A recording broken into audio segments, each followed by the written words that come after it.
Hello and welcome to yet another edition of the Full Force News Burst, brought to you by GeneralsJoes with me as your host, Chris. Stop revealing yourself, McLeod, aka Diagnostic 80. Joining me today to talk about the newly revealed Snake Eyes movie logo is Justin. Please let me keep my pants on this time, Bell. So without further ado, let's get stuck into this news burst. And also, you would never say that. I would never say that, and I would never tell you to stop revealing yourself either. Earlier today, Snake Eyes fight coordinator Kenji Tanigaki posted a very interesting image on his Twitter page that showed a fake wooden knife that was given to him and presumably the rest of the film crew for the last day of filming in Vancouver for the Snake Eyes movie. This decorative item displays art by Robert Atkins of Snake Eyes and Storm Shadow and features text that reads, "Fight Coordinator Kenji Tanigaki, Vancouver, BC, Tokyo, Japan, G.I. Joe Snake Eyes Film Crew." I would imagine that a number of the crew were given these pieces and would have had their own personal name on, of course, but more importantly, we get to see the new Snake Eyes logo and it looks pretty cool. They've clearly taken inspiration from the classic logo with the Hauser font, and we even get the star, only this time it appears on the first S on the Snake Eyes lettering. This is the first time we have seen this particular logo, and we can probably assume this will be the logo for the movie going forward. Justin, first off, what do you think of this particular design? Do you like the fact they've kind of gone back to the classic look after previous styles for the live-action movies? Yeah, I think that's a good sign. I mean, they're certainly taking some inspiration from the vintage styling as far as the font goes, and I like the inclusion of the star on the S. It's kind of that throwback to the G.I. Joe Real American Hero idea as well. I think it's obviously pretty straightforward, nothing too elaborate or fancy, but I'm liking it. It's looking good. Yeah, it looks to me like it. I'm not sure if this is just the angle of the shot, but it looks to me like it was italicized, but at the same time I think it just might be the angle that the kind of wooden knife is and the way that the logo's sitting.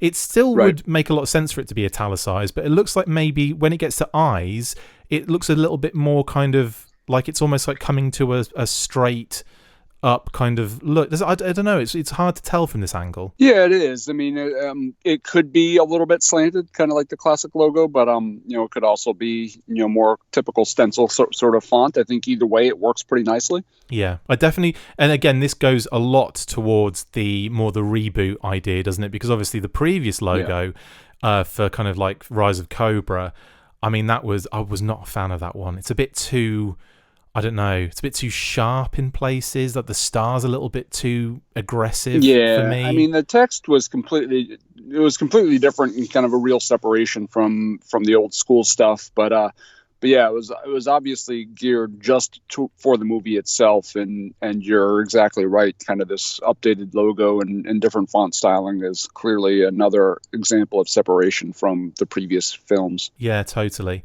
And I mean, Kenji has been posting some amazing stuff on his Twitter page. I'm not sure if you've had the chance to see, but obviously, like, I have. Yeah, like the pictures from the stunt crew all assembled for kind of like a Christmas photo, which was cute. And did you see that Cobra logo, Gracklebird type item that was almost like a post or like a sticker or something? That was pretty cool. Yeah, they've definitely got some, they're getting into it, which is awesome. I love seeing that. Seeing any kind of Hollywood based excitement over the G.I. Joe property in general is always very cool. So yeah, seeing that little throwback to the Cobra symbol is pretty awesome.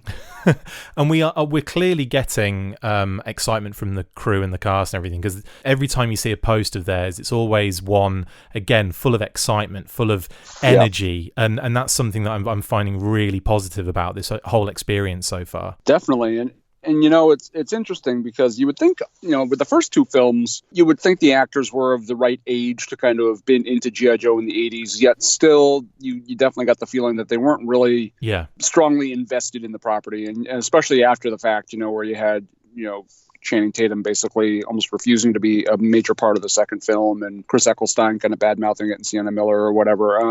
So, I mean, it's clear that the folks involved this time seem to appreciate the place in cultural history that G.I. Joe holds and are really relishing being involved with that, which is pretty awesome, pretty refreshing. Totally. I'm desperate to see more behind the scenes footage that we kind of haven't really seen. I mean, obviously they're keeping a tight lid on things, and so they should, but it was not like in that initial couple of like the first week where we got like quite a ton of of like videos kind of flowing through, and you just thought, oh, this is going to be, you know, this is going to be the case the whole time, and it's really dried up. Like there's like, I suppose they're probably into studio filming right now, aren't they? Right. Yeah, they probably are able to get stuff like that when there's a more open set, and then, you know, once they get that shooting done, it comes, you know, it kind of closes up a little bit. Or who knows, maybe they didn't like the fact that so much was being revealed, so they kind of closed it off a little bit more after that, and sort of kept people at arm's length.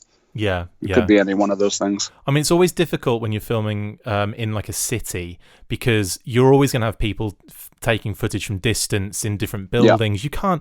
I mean, there's no way you can shut down an entire city and empty it, is there? Just a film of, like, you know, a Snake Eyes movie. Yeah, no, there's no way that's going to happen, and it's kind of a double-edged sword. You know, on one hand, you want the publicity, you want social media mentions, you want there to be talk going on about it, but at the same time, you also don't want it to reveal a bunch of stuff about the film. Yeah. So you got to kind of play it, you know, pretty close to the vest. And you're right, you know, it's really fascinating kind of the way this all, you know, shooting a Hollywood film takes place. You know, you don't really, you know, I don't understand. I won't pretend to understand it, you know, from my limited experience and following these films, and just that what they kind of have to make from scratch, what they can do in existing locations within the city, how much they have to section off certain portions of the city.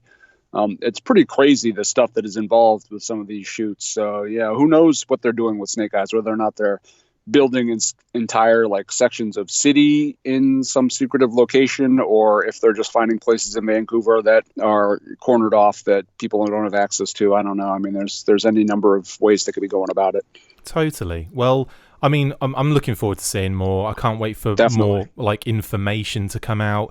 And obviously, it would be nice to see this logo in a more official capacity, say in like when they start doing the promotional stuff, like posters and trailers and so on and so forth. So it'll be interesting to see how they handle it, because, you know, as a prequel film, you wouldn't think Snake Eyes will be shown like in full, you know, battle gear and his full uniform, but I mean, who knows? So it'll be interesting to see kind of how they approach that from a film poster perspective. You know, are they going to have him in his actual uniform, and are you going to see kind of the familiar Snake Eyes that we all know and love? I would assume you'll have to see him at some point. Yeah. So I mean, that'll be interesting to see see how they handle that. The other thing is, like, that's a good point you make, because Henry Golding, he's a pull at the moment. Like, he's a very popular draw with a certain, you know, audience, and that you want to be showing him effectively, don't you, on the poster rather than the mask. So maybe they'll come up with ways of doing it so he's maybe half wearing the gear, or maybe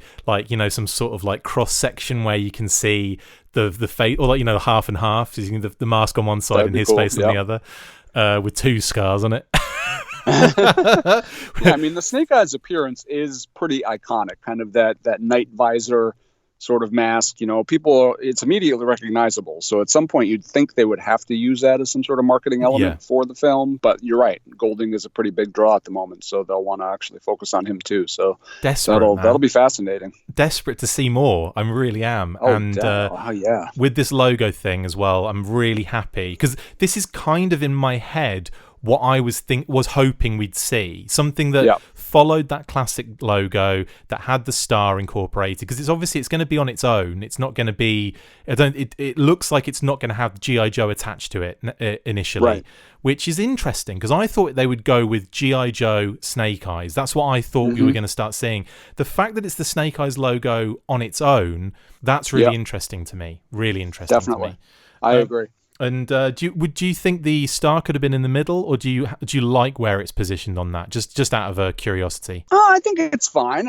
I think no matter where they put it, it doesn't really have a natural place like it did on the original G.I. Joe kind of Real American Hero logo. True. So I think no matter where you put it, it's not going to look quite as natural. But I think where they put it works good enough. I think that's fine. Yeah, true. I have to agree. I think because it's not a natural center point, Snake Eyes, because it's two different size words, it makes sense to put it at one end or the other, and I think it looks really cool like that. In any case, I actually, do you know what I'm at? I kind of expect the top of that S to be made into stripes almost. So to the right of the star, I could see them making that into stripes on, say, like packaging. Sure. You know, maybe it could be like that kind of, that star and the stripes could be what we see. I don't know. I'm just throwing that out there as I'm just throwing things at the wall, and if it sticks, then I can claim I'm some sort of genius. Marketing expert Christopher McLeod. Hasn't happened yet. In any case, Justin, dude, thank you for joining me for this little quick look at the logo. Not a problem. It's really cool, man. I'm really excited again. Me too. That's it for this installment of the Full Force News Burst. Thank you to my awesome co-host, Justin Bell. See you next time, and as always, full logo force. Make sure you get involved with the discussion by liking, sharing and commenting on these videos, and as always you can keep up with the show after listening by following on Twitter @The Full Force, liking the Facebook page facebook.com/The Full Force, and if you would like to contact the show you can message us on either of those platforms with feedback or questions. We have also started a Patreon page, so if you want to see your name up in lights on these videos or enjoy exclusive bonus content, then check out patreon.com/The Full Force Podcast, or click the link on any of the posts this podcast appears in. Full Force.